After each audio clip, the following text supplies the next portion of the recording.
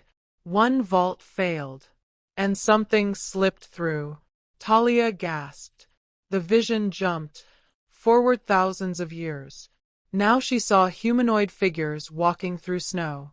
One of them carried a device, a crude receiver. He was the first to detect the pulse after millennia of silence. The look on his face was not fear. It was recognition. And then he buried it. The receiver. Alongside what he'd taken from the last active vault. Talia's eyes snapped open. It's under the glacier. What? The vault that failed. It's still there. Sealed. Buried under ice for maybe 10,000 years. Iona stepped back, trying to grasp it. And if the array's active again? Talia nodded. Then the signal is reactivating it. As they reached the base of the tunnel, the light intensified.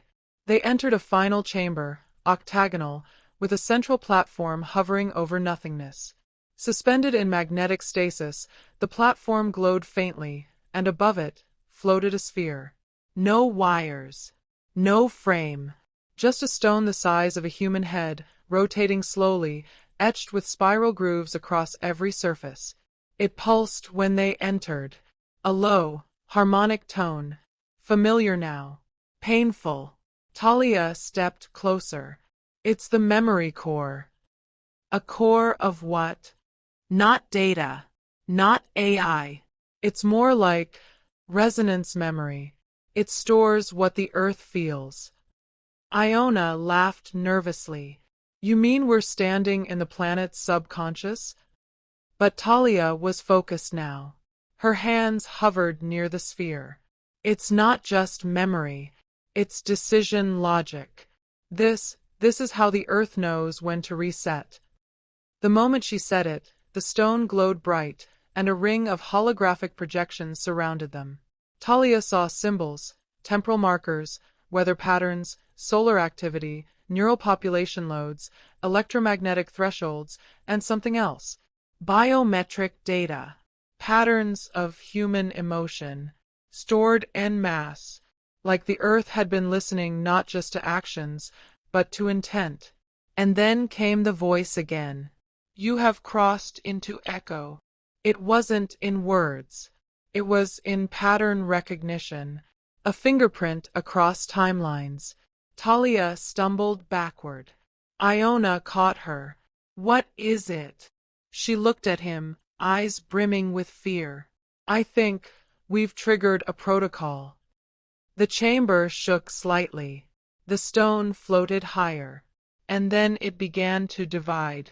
Talia gasped as it split open like a seed pod, revealing something glowing within. Something not mineral. A single strand of structured DNA. But it wasn't human. Or if it was future human. Designed. Stored. Ready to reseed. They looked at each other, speechless. And then, from above, the tone changed again. Not a hum. A chime. 3 notes. The same 3 that played just before the drone appeared. They were no longer alone in the chamber. Behind them, a new figure stepped through the threshold. Pale. Silent. Watching. Its eyes were black, reflective. It did not blink. and it looked familiar. Talia's voice cracked. That's me. Imagine turning to face yourself, not in a mirror, not in reflection, but as a living presence. Something molded from your body, yet untouched by your time. A version of you that speaks without moving lips, that watches not with eyes, but with recording intent, and that knows something you've been denied all your life. Now, imagine it smiles, and the signal responds. Don't forget to like and share this story with your friends or closest family members to help spread awareness and caution through storytelling. Now, let's continue with the story. Talia couldn't move. Her double stood at the chamber's threshold, motionless, framed by the glow of the resonance crystal above. Its skin shimmered, not metallic, but subdermal, as if thin films of mineral data pulsed beneath its surface. Not quite clone, not quite machine. A biomimetic echo. Talia, Iona asked quietly, stepping toward it. It blinked, slowly, and the walls responded. The chamber brightened, not from electricity, but awareness. Who are you? Talia asked, voice trembling. The double tilted its head. Then, without speaking, it projected. In a burst of patterned light, the room flooded with data, but not in text, not in symbols. In experience. Suddenly, Talia and Iona were inside another world. Skies burnt orange, oceans heavy with crystal lattices, architecture grown like coral, tall, spiraled, singing into the wind. In the distance, figures moved. Talia recognized herself among them, or someone who carried her pattern. A future species, post-human, adapted not through evolution, but through response, engineered to survive a future Earth. The double stepped forward again. It wasn't born. It had been awakened, and now it was here to complete the sequence. The vision collapsed. Talia gasped and fell to her knees, her nose bleeding from the pressure.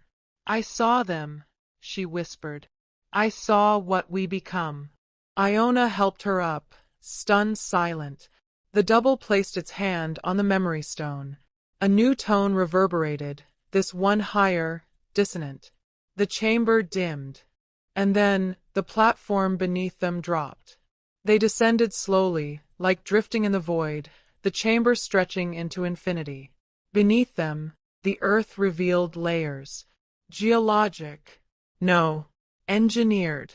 They passed fossil records rewritten in crystalline syntax. Bones turned to carbon data.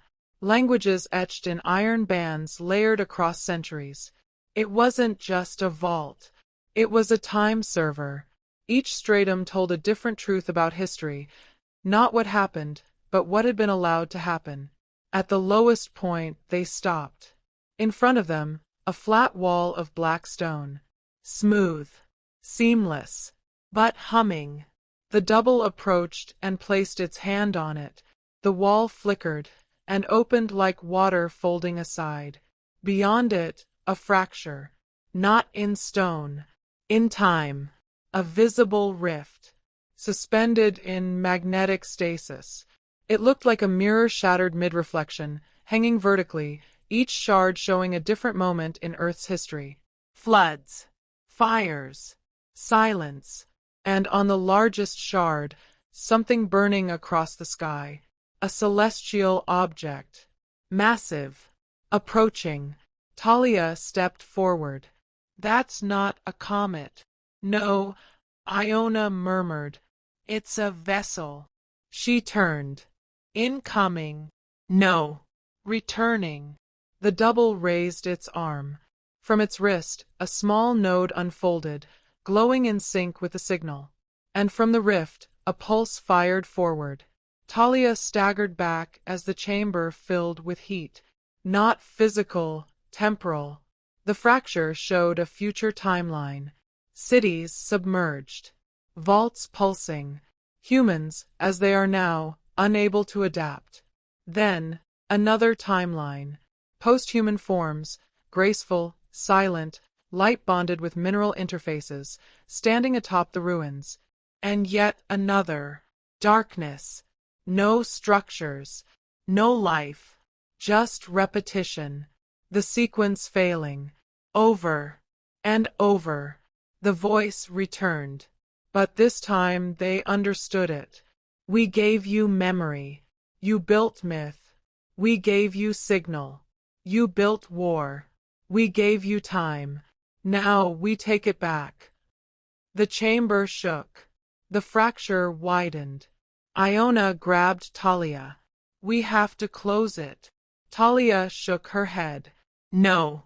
We have to send something through. We have to tell them we saw this. That it's repeating. But the double reached for her arm. And this time, she didn't resist. The moment their skin touched, data surged into Talia. Not pain, but code. Legacy. Memory. Not stored in machines, but in her cells. The double's final act wasn't guidance. It was transference. Talia's pupils glowed faintly as the chamber sealed. The memory stone shattered in a burst of harmonic light, releasing a final pattern into the core. Above them, the array twisted once more, its final broadcast preparing to arc across the globe, linking all nodes one last time. The fracture began to collapse. Not from instability, but from completion. Talia looked to Iona. We're not here to stop it. Then what are we here to do? To decide. A pause. Then the chamber faded into darkness. The final signal rang out across the sky, unheard by most. Except for those who remember stone.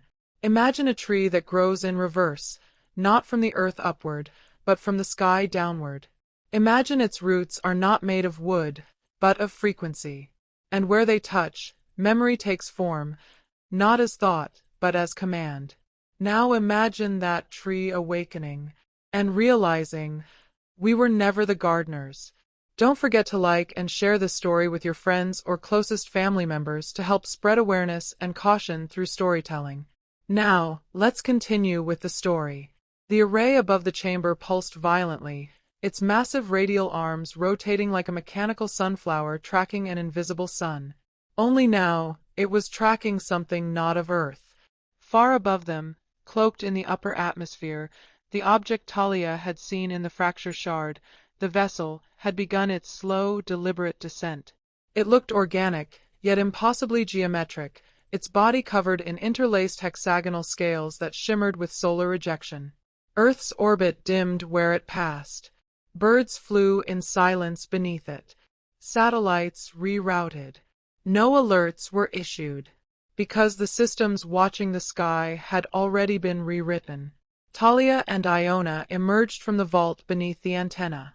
The air above the forest had changed. Pressure had dropped. Frequencies hummed in their bones. Insects were absent. Leaves no longer rustled.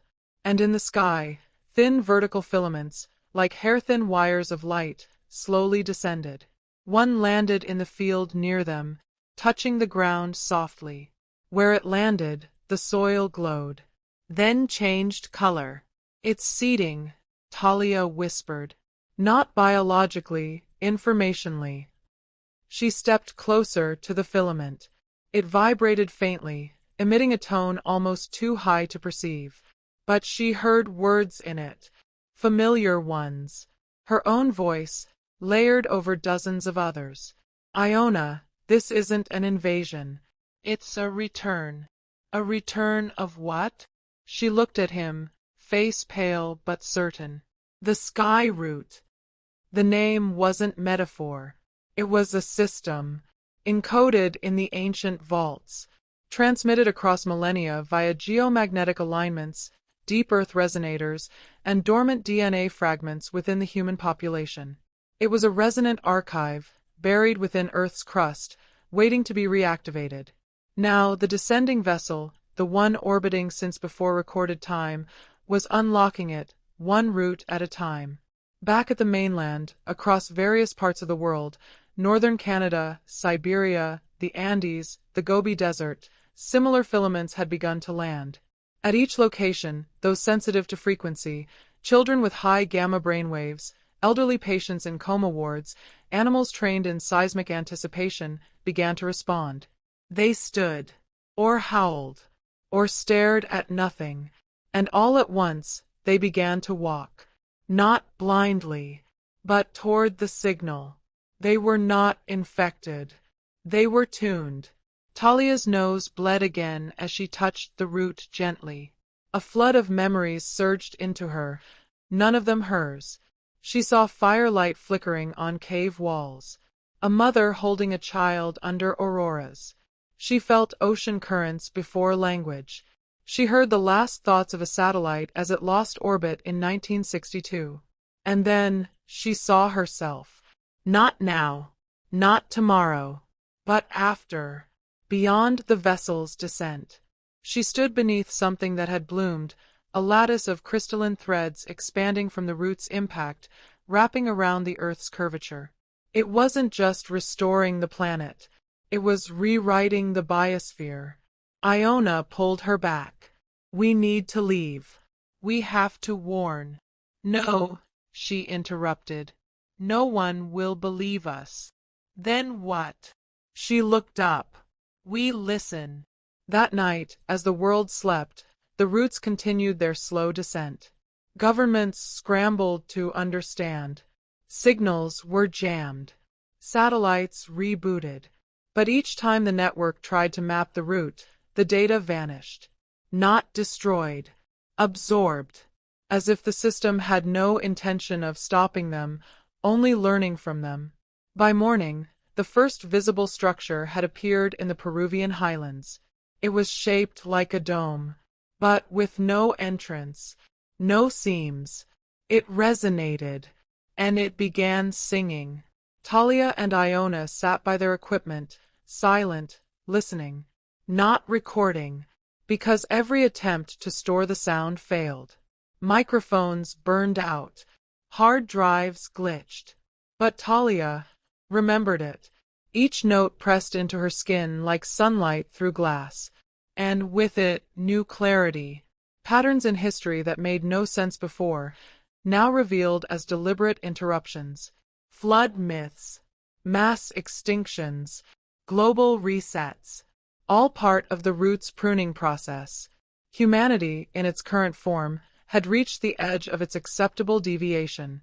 And now the system was correcting course. Talia turned to Iona.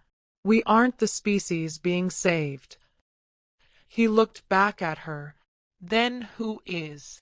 She looked at her reflection in the tablet glass, and she wasn't entirely sure it was her anymore. Imagine you wake up and nothing feels different. Not your breath, not your skin, not your thoughts. But every machine around you refuses to recognize your identity. Facial recognition fails. Voice scans deny. Your blood type doesn't match medical records. Your phone refuses to unlock. Now imagine, you haven't changed at all. The system has. Don't forget to like and share this story with your friends or closest family members to help spread awareness and caution through storytelling. Now, let's continue with the story. It began subtly. The morning after the Sky Root's global descent, people across the planet awoke to glitches. At first, it was dismissed as another cyber incident, maybe a solar flare, a software update, an ISP error. But it was none of those. Digital clocks blinked random sequences. Weather apps predicted seismic shifts. People's digital identities began to vanish. Talia watched it unfold through the last working uplink she and Iona managed to salvage. A secure military line buried beneath what used to be a Cold War listening post. It still functioned because it wasn't connected to the cloud. She leaned over the console. New York just blacked out. Not power. Recognition systems. Every biometric scan failed. Airports shut down. Banks too. Iona didn't look surprised. That's what the signal's doing, he said. It's not erasing us. It's auditing. At the edge of the nearby forest, A faint hum had become constant. It vibrated through the trees like a tuning fork against bone. The sky root had deepened. Small crystalline veins began growing outward, lacing through the soil, curling around old structures, and dissolving synthetic materials without a trace. Plastic, wire, steel, all reprocessed. And then came the growth. New forms of vegetation appeared overnight. Not quite plants. They shimmered in the moonlight and aligned themselves toward the root's signal. They emitted tiny pulses of light every few seconds, like breathing. And where they grew, people began to change.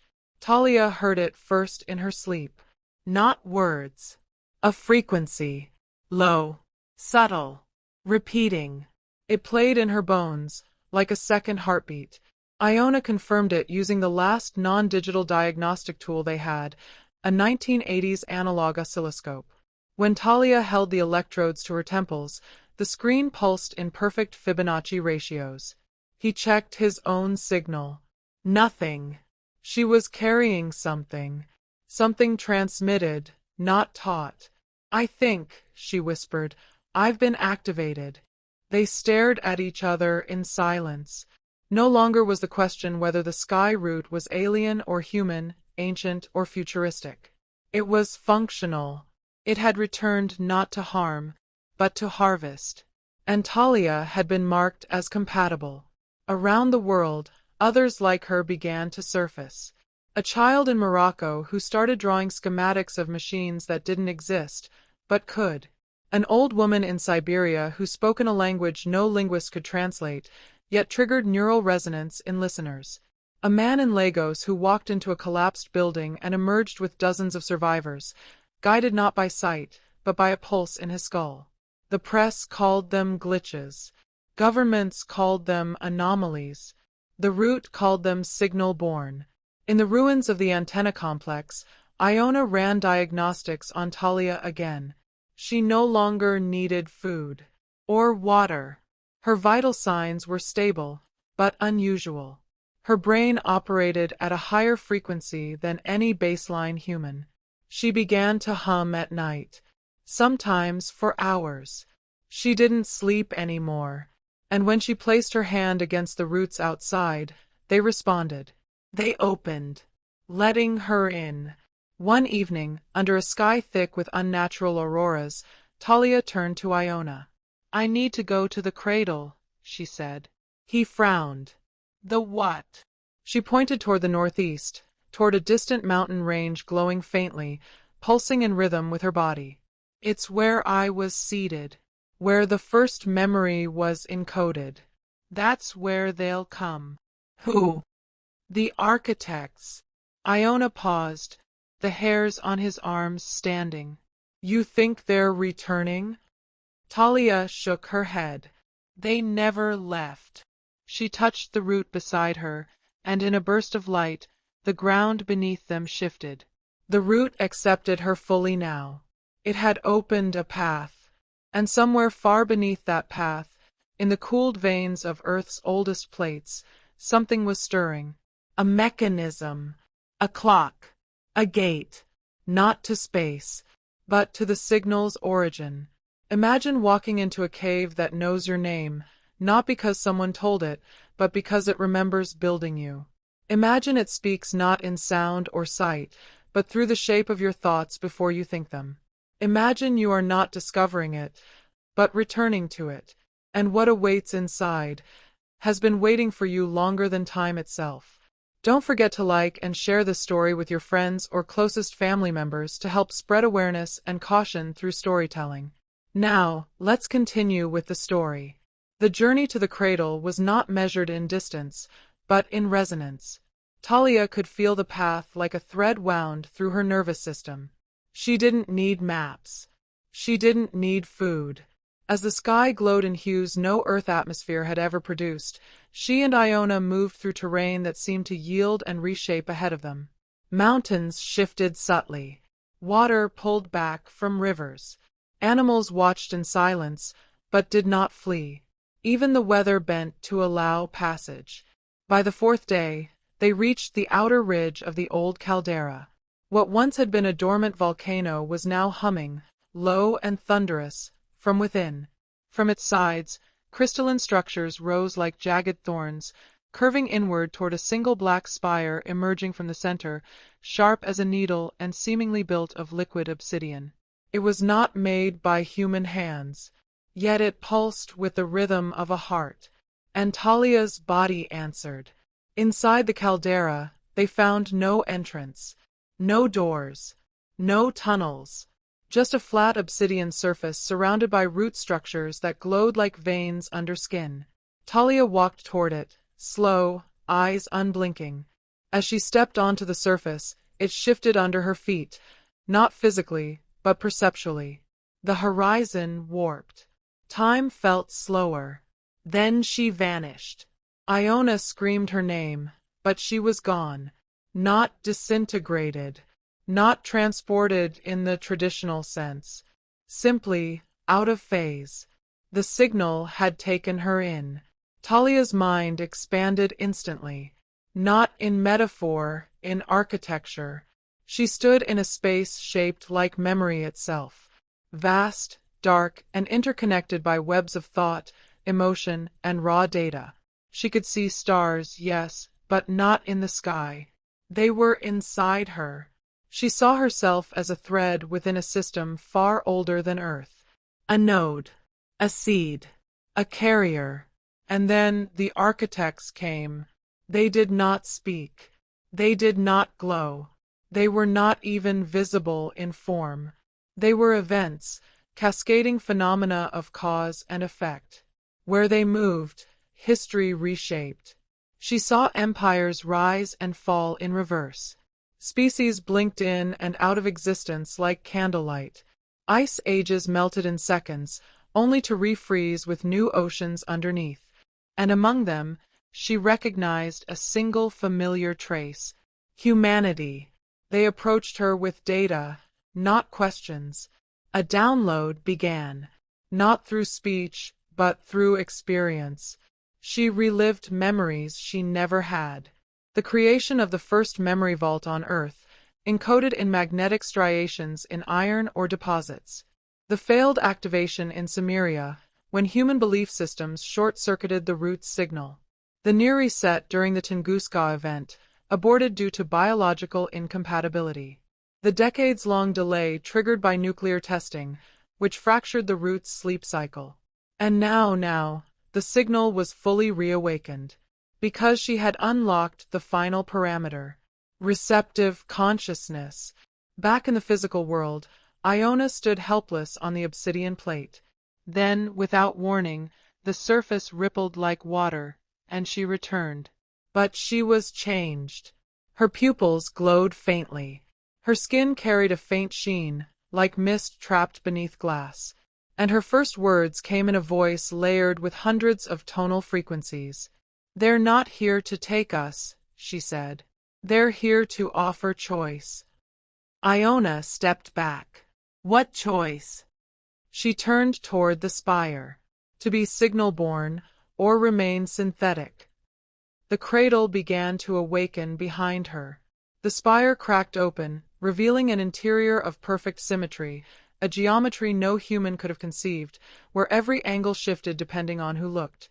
The architects had given her access. Now she was no longer just a messenger. She was a transmitter. Her body became the first living antenna, sending out signals to others like her across the globe. To children, to sleepers, to those who had always felt out of step with the world. They heard her, and they began walking toward the nearest root. Iona stared as the mountain around them pulsed. The crust itself began to unfold, plates separating, then realigning with impossible precision. The earth wasn't breaking. It was opening, as if waiting for a signal to finally return home. Talia turned to him, her voice soft but vast. "This is the last calm moment. What happens next?" Iona asked. She looked skyward. The broadcast. Imagine a voice so vast it doesn't echo, because nothing can contain it. A message not heard in ears, but remembered by the blood, as if it's been waiting in your DNA to be decoded. Imagine the sky splitting open, not with light or thunder, but with an idea so powerful, reality itself pauses to listen. And you were always meant to hear it.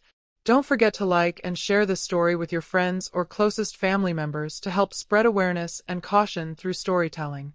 Now, let's continue with the story. The moment came without announcement. No countdown, no explosion, no cosmic spectacle. Just stillness. Then, resonance. Across the globe, every remaining radio tower, buried antenna array, rusted satellite dish, even the neural pathways of certain individuals, all began to vibrate in harmony. Not violently, but with a gentle pressure, like a thought rising from the ocean floor. The broadcast had begun. In Paris, an elderly composer awoke from a coma and began transcribing music in a forgotten tonal system, each note opening up blueprints for devices no one had ever conceived. In South Africa, a child blind since birth started drawing vast star maps on cave walls, each one showing celestial positions that didn't match current astronomy, but matched predictions from long-forgotten civilizations. In Tokyo, a former robotics engineer reassembled a broken drone with no tools, as if guided by unseen instructions. When it activated, it emitted the same signal frequency Talia had received. They were all receivers now, each one responding not to orders, but to invitation. Back in the cradle, Talia stood at the heart of the obsidian spire. It no longer resembled a structure. It had unfolded into something alive, shimmering like oil under moonlight, and breathing in slow pulses of light. The architecture had no static form. It rearranged as she moved, as if acknowledging her presence. Iona, watching from the platform, held a portable analyzer in his shaking hand. It registered no heat, no radiation, only coherence. It was measuring clarity of thought. And the signal was perfect. Talia raised both arms. The final activation didn't come from her. It came from the billions who had received a fraction of the message. Their biological responses, awe, fear, understanding, memory, fed back into the system. Humanity itself had become the amplifier. And the message poured forth, not in language, not in code, but in structure. It was an offer of elevation, not escape. A choice between staying rooted in synthetic systems of control, economy, nation, history, trauma, or accepting a new kind of logic. One based on pattern, balance, and recursion. It was not utopia. It was clarity, and clarity came with cost. Iona saw it first in the sky. Stars shifting, not moving, being replaced. Points of light swapped for geometries, slowly forming a massive lattice above Earth. A silent map revealing connection points. Across galaxies, dimensions, across types of consciousness. The architects had used Earth as a signal cradle, not because it was unique, but because it was ripe. Ripe for emergence. Suddenly, the root beneath Iona's feet split open. He fell, but not into darkness. He landed in a network of light. And in the center stood Talia, no longer entirely human. Her features were the same, but her presence was vast. Her body pulsed with the root's frequency. She reached toward him. "You can still choose," she said. "You always could." The final choice was never about survival. It was about symmetry. Those who aligned, even unknowingly, would carry the signal onward. Through memory, through children, through action. Those who rejected it would feel nothing. Life would continue, but without the tuning, without the broadcast's whisper, without the clarity. And most wouldn't notice. But those who did, those who remembered the signal, would never see the world the same again. Talia began to dissolve. Not in death, but in transmission. Her form became lines, then fractals, then data. And with a final wave, she scattered into the broadcast, joining the lattice now expanding across the stars. The message had been sent. Not once. Forever. Back on the surface, Iona stood in the silence. No explosions. No collapse. No catastrophe. Just Earth, perfectly still. And above it, a lattice of thought, stretching endlessly.